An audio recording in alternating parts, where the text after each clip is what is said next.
Hey guys, what's going on? It's Andrew from AR Media. In tonight's video I want to compare Silence of the Lambs, the new Criterion release, to the 4K VUDU version. Now I already owned the 4K VUDU version before I double dipped on this, but this is pretty much a triple dip or quadruple dip. I already own this on Blu-ray, but with the new 4K scan by Criterion, I had to pick this up. It has awesome extras, brand new 4K scan, 5.1 mix, so I really wanted to check this out and compare it to VUDU, because this is one of my all-time favorite horror movies and serial killer movies. I think it is so well done. So let's just get straight to the comparison. I'm going to keep this short and sweet. So both of them look phenomenal, but I will say, and surprisingly, that the Blu-ray does edge out the VUDU 4K.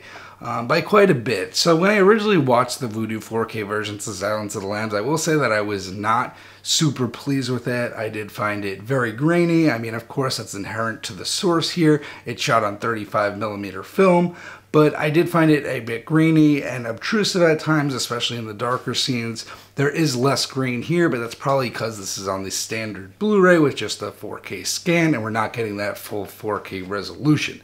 Now, with the detail here, I did find that the detail was a little bit easier to make out here. Details on faces, details on the wear and tear inside the cell, little things like that I found actually easier to make out on the Blu-ray than on the 4K stream. Now we have to keep in mind that the 4K stream is limited to streaming, so clearly the quality is going to be better on the Blu-ray, and I wish I had a 4K Blu-ray to compare Silence of the Lambs, but sadly I only have this stream. Now, where the Silence of the Lambs does shine on the 4K format is in the Dolby Vision. I did find that Dolby Vision added a lot with the shadow details. Now, this is a relatively darker movie. There's not much bright scenes, but on the brighter scenes, it did make the colors a bit more punchy, but on those darker scenes, it definitely stood out and made the shadow detail a lot easier to make out, and some scenes just easier to make out the details within them.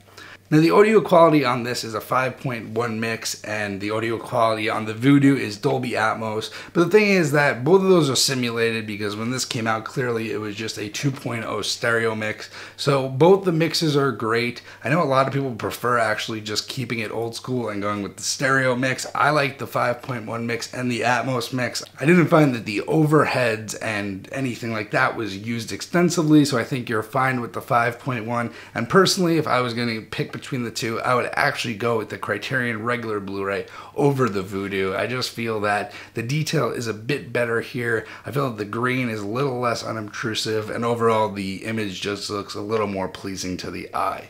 So anyway guys, let me know down below if you own either of these. Let me know your thoughts on the movie itself, and I'll see you guys in the next one.